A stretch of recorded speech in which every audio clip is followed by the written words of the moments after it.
Thank you, Mr. Chair. All of what the questioners have said is of great concern.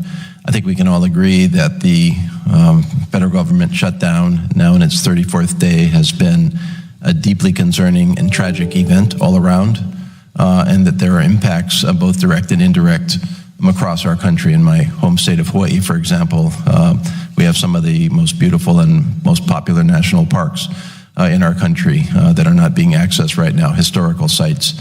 A governor, a Native Hawaiian, indigenous peoples are affected also through their connection with our government.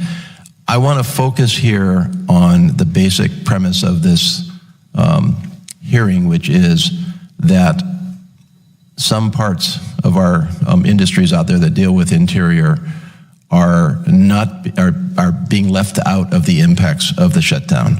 And it seems to me that listening to the testimony, there are kind of two categories here. The first category are the continued operations of parts of interior on non-essential basis to process permits and basically to rush things through. That's my impression of your testimony. Correct me if I'm wrong. And the second part that concerns me also related is the non-extension of comment periods in an apparent attempt to cut that particular avenue off before the shutdown ends. And so I think what I'd like to ask, just to understand the situation a little bit more, and I realize that, you know, you're not interior, but you know what's happening in interior. Are there aspects of interior that should, in fact, be functioning on an essential personnel basis, first of all? And I'm not sure who's best to ask, maybe Mr. McConville, if you know. What's happening in interior that you agree they need to stay open and operating? And contrast that to what they're actually doing for oil and gas, for permitting and the rest of that. Yeah, I'll do my best and invite others to fill in. There are essential activities, including emergency, things that are services that are necessary to protect human health and safety that they've determined are going, and I can't probably list those, but we could certainly get back to you. There are activities that are not happening that certainly are having a broader, more grave impact than what we've been discussing to make sure the oil and gas industry is happy and feels well served. We talked quite a bit about national parks, wildlife refuges, and other public lands where you see emergency circumstances playing out in real time, illegal road building, off-roading, likely preventable deaths and injuries because of the lack of visitor services, wildlife harassment, and the like. I'm sorry, so you regard those as essential services, and those are not being classified as essential, they're not being provided, is that correct? Those are some of the many services that are not being provided, okay. That's right. So public safety issues? Public safety issues are certainly breaking out in these lands that are open but not adequately staffed, yeah.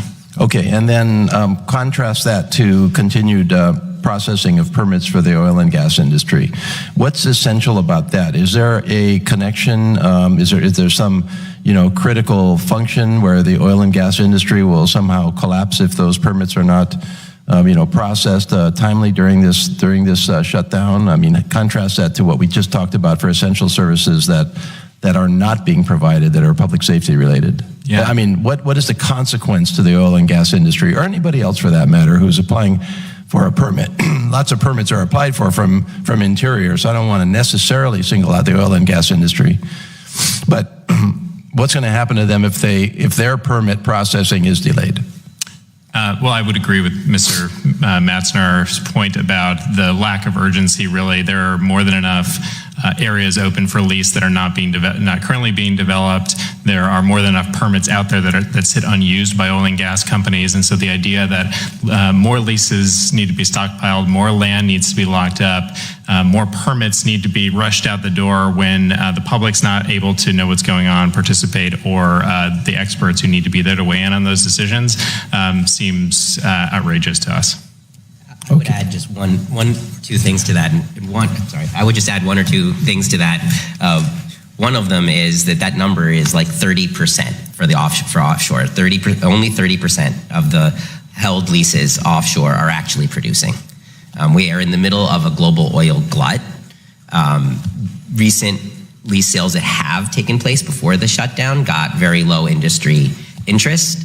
And we're currently exporting oil at a massive scale in this country, more so than ever.